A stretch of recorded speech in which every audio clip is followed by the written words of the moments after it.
Welcome to our last module. This is sort of a conclusion module. We wanted to talk a little bit about mental and emotional well-being for instructors and students. This is going to be perhaps less less informative than some of the other ones, in part because there are some really difficult questions that don't have answers. And so there are going to be some places where thoughts and suggestions are the best that I can do. So here we go. Goals and objectives. Assess student well-being and support them appropriately. I think that one's a little bit easier for us to figure out how to do that one. This is the one, hopefully, assess your own well-being and take steps to improve it. We'll do our best there. And using technology and other tools and techniques to manage your workload. And there are a million different tools and techniques. And this is a place where we're going to ask folks to contribute their own ideas in terms of what has worked for you as workload management, productivity hacks, things like that. Okay, just a real student mental health with the pandemic. Student mental health was not great before, and they are worse now. So how do we help with this? Well, here are some thoughts. Take what works for you and leave the rest. Communicate to your students that you're a resource and an ally, but not a mental health professional. My syllabus has a lot of language about mental health in it. I talk about resources. I talk about mental health is just the same category as physical health for me. If you are sick, I don't need to know what kind of sick you are. If you are feeling unwell, if you are throwing up, I don't need the details. If you are having a really bad depressive episode and you can't get out of bed, I don't need the details about that either. You're welcome to share, but it's also your private business. I trust you to, if you are sick, to do what you need to do to take care of yourself. And so that is something, and students have mentioned really appreciating seeing that on the syllabus, that meant something that struck them, that I am explicitly addressing mental health. And I have had, since adding that kind of language, I have had more students who tell me that they're much more open about, I'm having a really rough day. I haven't been sleeping well, and I just don't think I can do class today. And that gives me more opportunities to help get them in touch with resources they may need, whether it's just a supportive professor who's telling them, like, I believe in you, you'll be great, or resources in terms of dealing with mental health and or physical health, right? Know the on-campus resources available, know where you can direct people. And something that's become really important to me as I've moved from different institutions is, can I trust certain offices?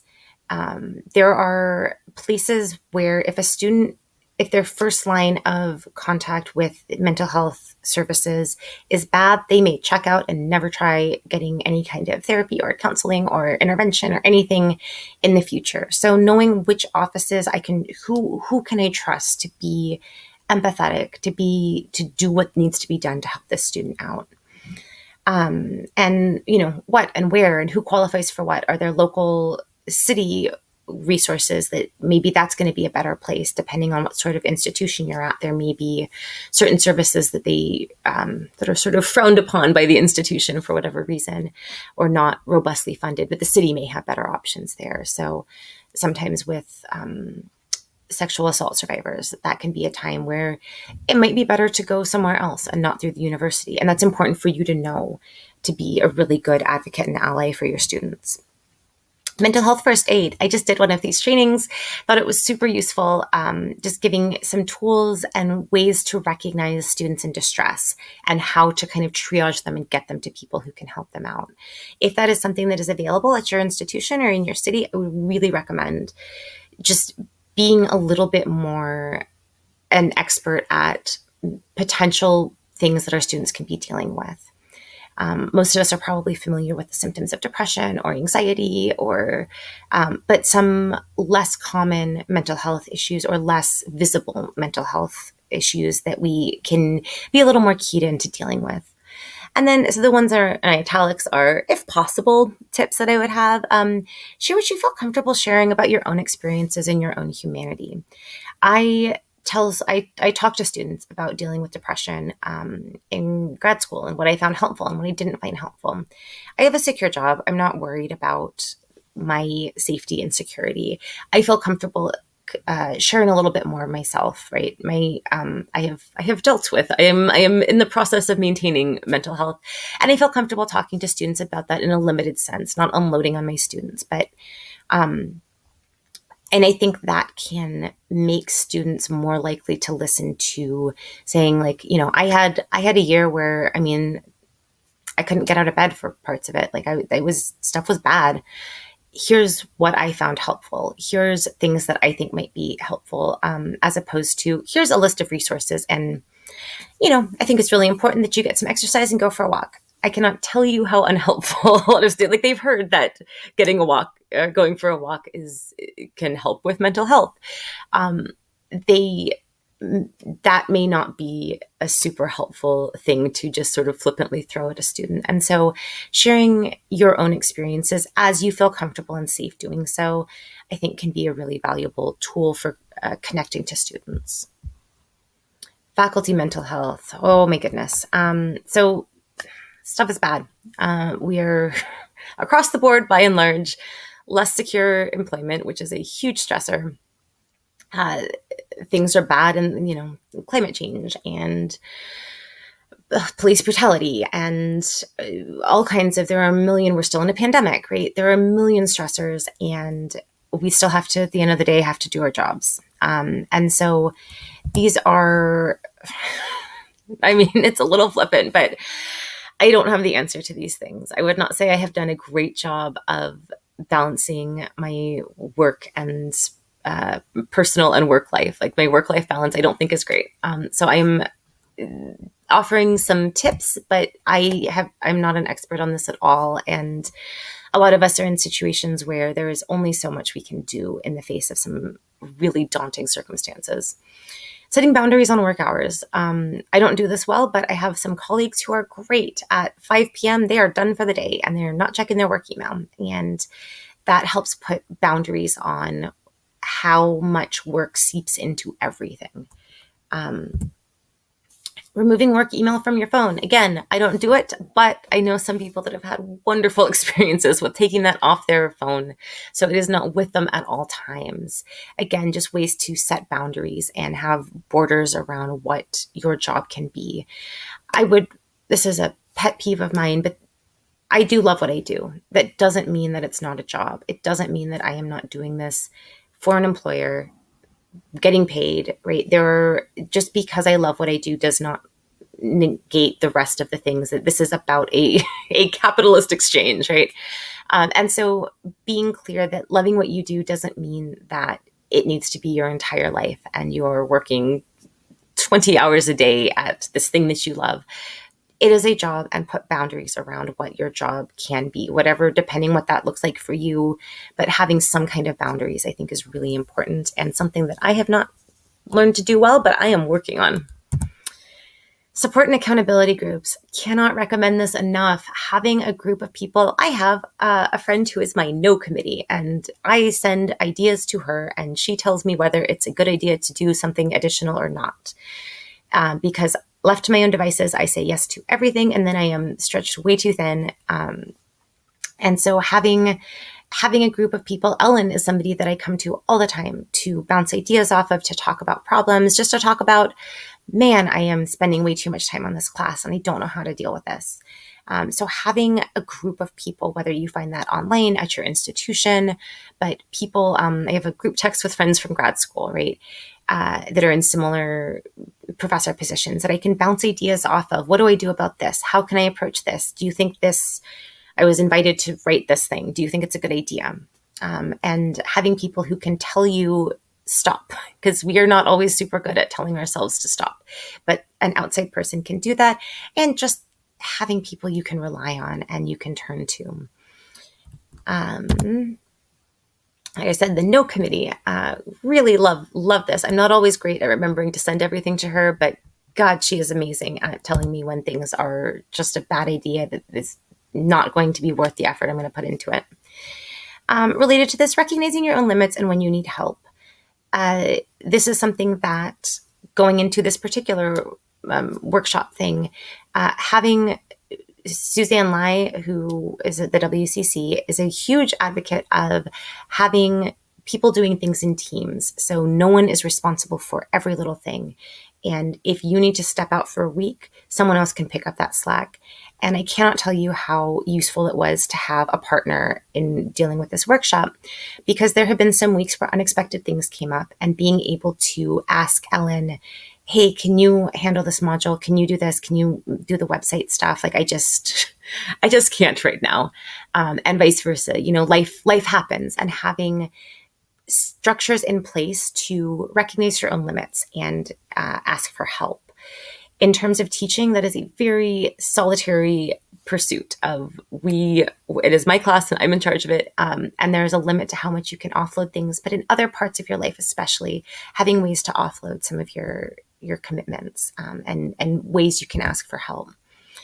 And then I'm not going to tell you that working 9 to 5 and turning off your computer after that is the answer. It is not what I do. But thinking about what a realistic and sustainable balance might look like for you.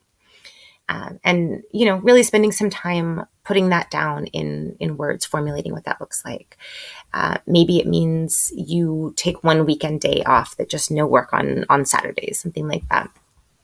It's going to be different for everybody. One of the great perks of an academic life is that our schedule is very flexible, but that does mean that flexible can take up everything. And so thinking about what that balance is going to look like for you, what you would be happy with, what your family would be happy with, is really important. And then share your own in the Discord. These are just some off-the-cuff tips. And then the last thing I want to talk about, workload management. Everybody has their own favorite productivity tool. I don't think there is one perfect life hack that fixes everything, but thinking about different ways that technology can help us out. Time management tools. There's a blog that really spends a lot of time. Study Hacks is a blog that spends a lot of time on these. I use Pomodoros, so I'm going to work focused. It's a 25-minute system. You focus for 25 minutes. You don't look at your phone. You do 25 minutes of a thing. Then you take a little break. And I shoot for 2 Pomodoros of writing a day. Don't always hit it, but it is a good goal of shooting for 2 uninterrupted 25-minute blocks where I'm just focused and getting things done. Writing tips and tools for the more research side of things. Thinking about how to get writing done. Writing is super hard. And if that is something that you need to do as a part of your job, whether you're a grad student writing a dissertation, or if research is part of your reappointment and promotion files, there are a lot of great tips out there. Some work for everybody, some do not. But I would encourage you, this is something I think we could really discuss more in the Discord.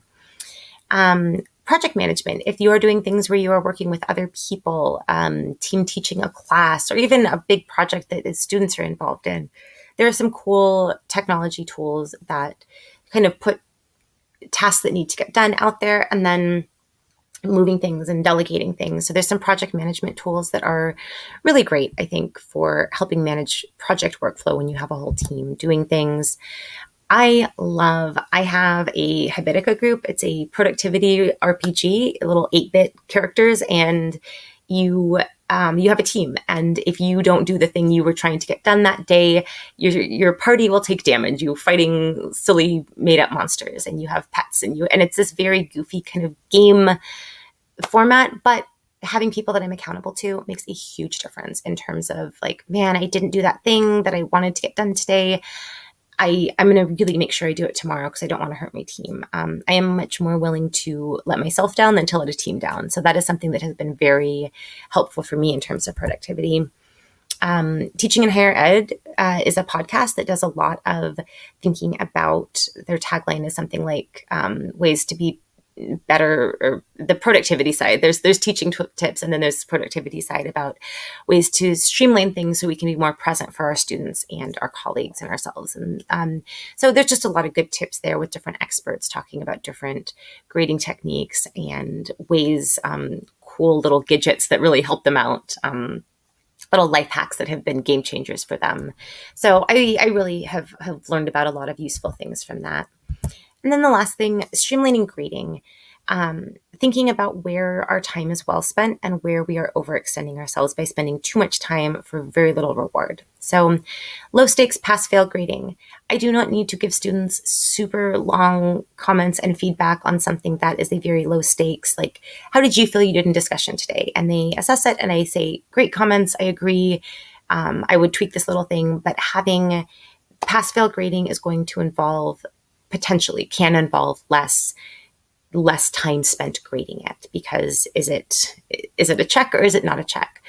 And so thinking about where more detailed feedback is going to be useful for students, that kind of formative assessment, giving them feedback for later projects, versus it's just a did they do it or did they not do it? And you can, not every assignment needs super detailed feedback. Writing feedback. This is both pedagogically good and a huge time saver. We do not need to give students line edits on papers, especially if it's not a writing intensive class where they are revising their writing. Put a header comment up there with your top 2 or 3 big picture items, and do not provide line edits. This saves a ton of time, and it's much better, gives students a couple things to focus on, as opposed to the kind of feedback that I would give a student or a colleague who sends me a draft of something to read over, where I'm doing line edits, I'm adding comments all over the place. If a student is done with this essay, what is important that they take away from this essay? Here are 2 things. I would love to see your structure improve on the next one, and I didn't think that your thesis was very clear in terms of what you wanted to argue. You argued something different than what you stated up front. I'd love to see that improve on the next one. Here's a couple things you did great, and we're moving on, as opposed to that kind of very detailed, meticulous process of giving like detailed line edit kind of feedback. Pre-class preparation assignments are talked about in the how to have a good discussion. If it's just, I want you to do this in advance of class so we are ready to discuss, that's just a done or not done. Just check it off. Those make the discussions better, and they are very easy and low work for you to grade. So, you can highlight a couple things. If something was great, you can bring it up in class, but that is not something that needs all of your energy in giving feedback. Couple takeaways. These are not at all, these are just some thoughts that I have. Find your people who are going to support you, people who are going to help you out, people you can rely on when you need help, or support or advice. Lead with humanity and compassion.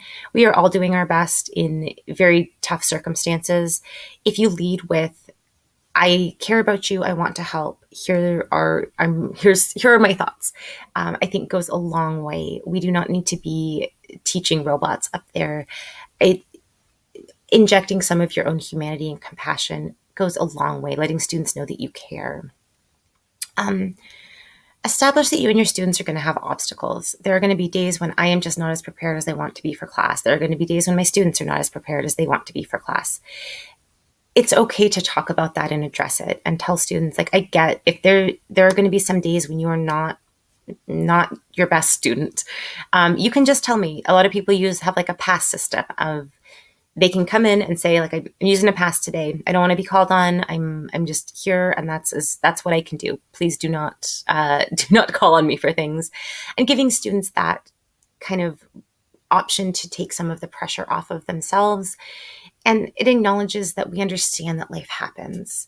Acting like a class is the most important thing in our students' lives, especially right now when there are health issues, there's economic issues, there's a ton of things that they and their families and their friends are dealing with.